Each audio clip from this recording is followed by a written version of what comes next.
Hello Deepak, how are you? I'm We fine, welcome बढ़िया। you at आप कैसे? HT and it's so good to see you. You're featuring in Aafat-e-Ishq now. Your last हाँ, project was Angrezi medium, if I remember. हाँ, Uh, जो दिखा कामयाब है अंग्रेजी में भी। yeah. So Angrezi medium would have been different, and Aafat-e-Ishq is also different. So what is the character all about now? ये जो कैरेक्टर है ये एक पुलिस ऑफिसर है, डिटेक्टिव Hmm. भी है। लाइसिंग ऑफिसर का एक जो मैंने सुना था, वो एक पोस्ट होती है जिसमें वो एक डिटेक्टिव की तरह भी काम करते हैं। Hmm. और ऐसा कैरेक्टर है जो जिसको एक जगह कुछ मिस्टीरियस हैपनिंग्स हो रही हैं, तो वहाँ इसकी पोस्टिंग होती है और ये एक केस सोल्व करता है। और कैसे केस सोल्व करते करते ये खुद भी उस केस का एक पार्ट बन जाता है। तो Okay. इस तरह का एक वो है। All in a funny setting. हाँ, फनी, क्वर्की, मिस्टीरियस, अजीब। Let's Okay. See. Okay, so are you like, do you have a romantic pairing with Neha Sharma, or it's just a police officer something? नहीं, ये देख के पता चलेगा। वो है। ये तो उसे खुद भी पता नहीं चल रहा है, किसी को भी नहीं पता चल रहा है। Okay, हाँ। okay. So would you tell us something more about the film that is coming on C5? This film Yeah. ये 29 अक्टूबर को आ रही है। Okay. So हाँ। it's a out and out comedy. Comedy मतलब एक मिस्टीरियस वर्ल्ड है।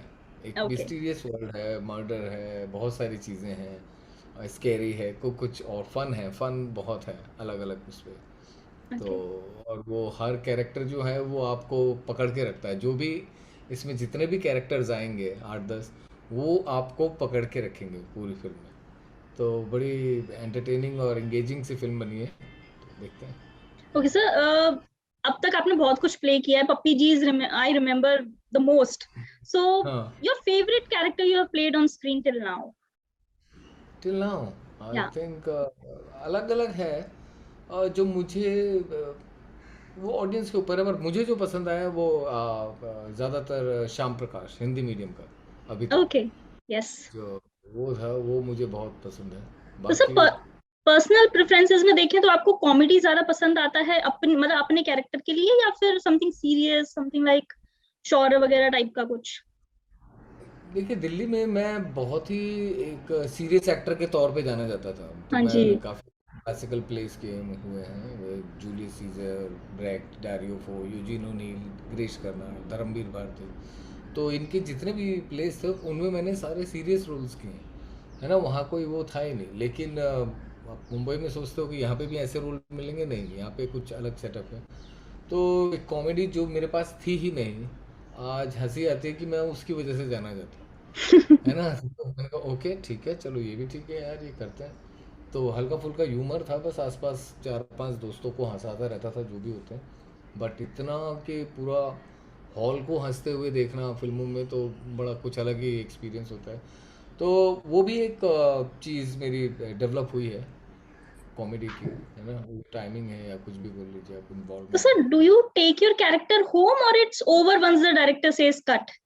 फिर आप अपने एक अलग नॉर्मल उसमें आ नहीं, जाते हैं?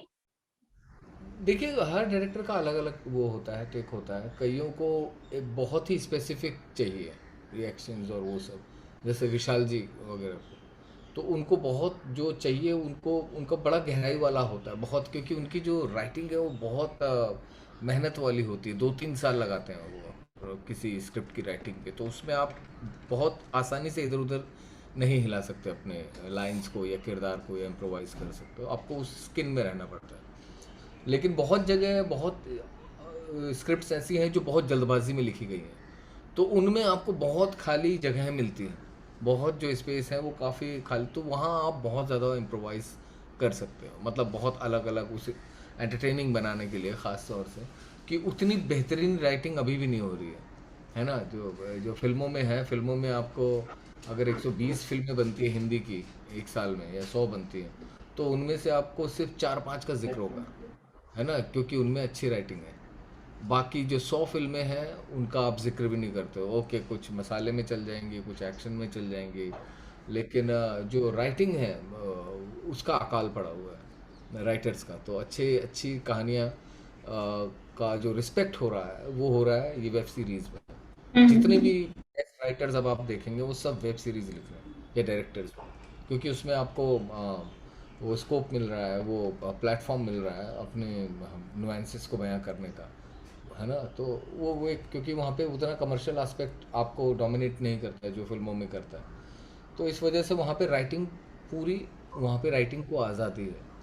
तो वो है, तो कई जगहों पे जब राइटिंग वीक होती है तो मैं इम्प्रोवाइज़ करता हूँ, तो डायरेक्टर को अच्छा लगता है, वो सब चलता है। ओके, तो सर अभी आपने बोला कि फेवरेट कैरेक्टर आपका हिंदी मीडियम में था, आप इरफान खान के साथ थे, और फिर आप अंग्रेजी मीडियम में भी थे, तो you were hmm, among the very few ones who worked with Irfan in his last film. तो how was it hmm. Filming with him then? He was not very well उस समय। मेरे ख्याल से वो जो उन्होंने अंग्रेज़ी मीडियम में परफॉर्मेंस दिया है वो बहुत ही महान परफॉर्मेंस है। महान परफॉर्मेंस इसलिए कि एक आदमी अपने पर्सनल लाइफ में किन चीज़ों से गुजर रहा है ना, उसे पता है उसके साथ क्या हो रहा है पर्सनल लाइफ में, और वो इंसान वहाँ पे अपने किरदार के इमोशंस को ज़्यादा प्रोमिनेंट बना रहा है। तो वो जो चीज़ है वो एक अलग ही स्ट्रेंथ देता है किसी भी कलाकार को, कि आपकी पर्सनल लाइफ की जो जो भी क्राइसिस हैं उनको भुला के आप अपने किरदार के जो पर्सनल क्राइसिस हैं या गहराइयाँ हैं उसकी तरफ जाएं। तो वो जज्बा मैंने देखा, तो और वो तभी पॉसिबल हो सकता है जब कोई इतनी ज़्यादा रियाज में या इतने प्रैक्टिस में हो, जैसे इरफान भाई थे। तो वो सीखने को बहुत कुछ मिला उनसे वहाँ। तो अब सोच के मतलब कैसा लगता है कि वो फिल्म अब फिल्म ही नहीं रह गई है, इट इज लाइक इरफान का लास्ट वर्क, तो अब सोच के थोड़ा या ओवरवेलमिंग हो जाता है। हाँ हाँ, कई बार बट खुशी भी होती है। आप दोनों चीज़ों में आप उसमें रहते हो। शुरुआत के जो लास्ट ईयर था उसमें तो आप बड़े परेशान थे, वो I was very sad and वो डिप्रेस्ड वो सब। उसके बाद जब आप निकलते हो तो खुशी के भी कुछ पहलू ढूंढते हो, कईयों में उनके हंसी के, उनके जो हमारी ट्यूनिंग थी वो उसको आप याद करते हो तो आपके चेहरे पे स्माइल आती है ना। तो वो भी होता है कि हमने सिर्फ किरदार शेयरिंग नहीं किया, हमने पर्सनल लाइफ में भी एक जो ब्रदरहुड है वो शेयर किया है पूरी फिल्म में, दोनों फिल्मों में। कोई तो ऐसा किस्सा या कोई ऐसी स्टोरी जो आपको याद आती हो, जो आप हमेशा सोच के हंसेंगे या दुख होंगे कि वो टाइम था इरफान जी के साथ? नहीं, वो सब वीडियोस हमने वायरल कर दिए हैं, वो देखिएगा आप उसमें, है ना। वो बहुत है, वो तो बहुत है। ओके सर, जैसे you have come from theatre and now you are working in main stream Bollywood films, आपने खुद कहा कि you used to do a serious roles and now you are known for comedy. तो does it serve your appetite for acting, कि मेरा पेट भर गया, मेरा मन हो गया कि यस मैंने खुल के एक्टिंग कर ली, या फिर कहीं ना कहीं कमी रह जाती है थिएटर से कंपैरिजन करें तो? नहीं नहीं नहीं, बहुत भूख है यार, बहुत भूख है, अभी तो स्टार्ट भी नहीं हुआ है। इट्स लाइक कि मेरे जितने भी मैंने काम किए हैं, these are my show reels, that's it. मैं अभी तक उन्हें ऐसे लेता हूँ। कोई भी उसमें कोई इकलौता जो मराठी फिल्म मैंने बाबा की है उसको मैं एक परफॉर्मेंस में काउंट करता हूँ, और उसके अलावा जितना भी काम है मेरा वो सब मेरा एक शो रील है अभी तक। जैसे एक स्ट्रगलिंग दौर में आप करते हो तो जितनी भी फिल्में मैंने की हैं वो सब मेरी शो रील्स हैं, कि भाई मेरे पास कुछ, मैं ये इस तरह से कुछ कर सकता हूँ, है ना। उनमें से परफॉर्मेंस में से बाबा का जो माधव है उसी को मानता हूँ, या हिंदी मीडियम का श्याम प्रकाश। फिलहाल ये है, अभी मैं खोज रहा हूँ अगर जिस जिस तरह से, लेकिन उतने में ही उन शो रील्स में ही पब्लिक का इतना प्यार मिल जाता है कि पूछिए मत। मतलब कई बार गुमान होने लगता है कि वाह क्या किया आपने, ऐसे ऐसे आपको इतने फैंस मिलते हैं। अच्छा ओके, तो वो भी है, बट असल में आपको अपनी औकात पता होनी चाहिए, असलियत पता होनी चाहिए कि आप कहाँ पर हैं। तो जितनी भी फिल्में हैं वो सब शो रील्स हैं, और बहुत भूख है अभी एक्टिंग की, अभी तो तो सर शुरुआत है। जैसे ओमकारा से लेके अंग्रेजी मीडियम तक, ओमकारा 2006 में आई थी, उस बात को 15-16 इयर्स हो गए, तो कहीं ना कहीं आपको लगा you have got your due, आपने कहा प्यार मिल रहा है, या कहीं हाँ यार कमी यार रह यार, गई? जितना भी मिला, हाँ ऑफ कोर्स मिला, ऑफ कोर्स मिला। देखिए प्लेस जब हम दिल्ली में करते थे ना तो वहाँ पे गलत फहमी होने लगती है एक्टर्स को कि उसको मेन लीड मिलता है किसी को भी, जो अच्छा। भी है ना, डबल कास्ट में भी और वैसे भी। तो आपको, आप सोच लेते हो कि मुंबई में भी ऐसा ही होगा, नहीं। मुंबई में आपको फिर से नई एक्टिंग ढूंढनी है, फिर से एक नया तरीका ढूंढना है, हर चीज़ नया सिरे से आपको एक फिर से अपने वो 7 साल, मुझे 2 साल लग गए वो दिल्ली के 7 साल के थिएटर करियर को भुलाने में, कि नहीं वो चाहिए ही नहीं, वो काम ही नहीं आ रहा है, नहीं कुछ नहीं आता मुझे according to the industry, I don't know anything. So अब मैं अलग तरह से वो करूँगा, नए सिरे से। मुझे कुछ नहीं आता है, एज अ न्यू कमर आओ भाई ऑडिशन देते हैं, स्क्रीन टेस्ट देते हैं, दैट्स इट। वो किया। तो तो वो है, तो वो रहता है, बट यहाँ पे नहीं मिलता, तो उतना वही है फिर। क्या पूछ रहे थे आप इसमें? सर बस यही पूछ रही थी मैं। You you also have a new film good luck Jerry lined up, right? क्या? हाँ। सर उसके बारे में थोड़ा सा बताएंगे? उसके बारे में अच्छी फिल्म है, बड़ी ही, वो भी एक अलग ही दुनिया बनी है। तो जानवी कपूर है उसमें, सब हैं, नीता जी हैं, है ना, समता है, और ओके। नीरज भाई हैं, नीरज सूद। तो बहुत अमेजिंग कास्ट है और बहुत ही प्यारी फिल्म लगेगी आपको। वो एक अलग ही दुनिया, वो भी एक अलग दुनिया। तो वो भी देखते हैं कब रिलीज़ होती है। तो एडिट चल रहा है उसका। सर जैसे अभी कल ही जावेद अख्तर सर ने कहा था कि इतनी सारी कंट्रोवर्सीज हो रही हैं बॉलीवुड में, रेड्स है, कोर्ट केसेस है, डिफेमेशन सूट्स फाइल हो रहे हैं, Aryan Khan is in jail, तो ये सब इसलिए हो रहा है because they are high profile people, Bollywood वाले जो होते हैं they are high profile people, they are stars. तो डू यू अग्री ऐसा कुछ होता है इसीलिए फंसते हैं?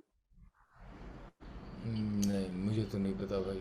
मैं, मेरे पास तो ऐसा कुछ नहीं हुआ अभी तक, टच वुड, है ना। तो आई डोंट नो, इस बारे में क्या बोलेंगे भाई, हमारे साथ तो नहीं हुआ अभी तक कुछ ऐसा।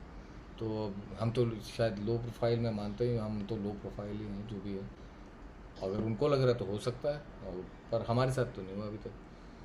खैर, तो हर एस्पेक्ट है इसमें, अब किसका क्या कहना है उसमें हम क्या बोल रहे हैं, है ना। जिसको जो लग रहा है उसको लग रहा है, ठीक Okay, sir. Sir, it was so nice talking to you and good luck for the film.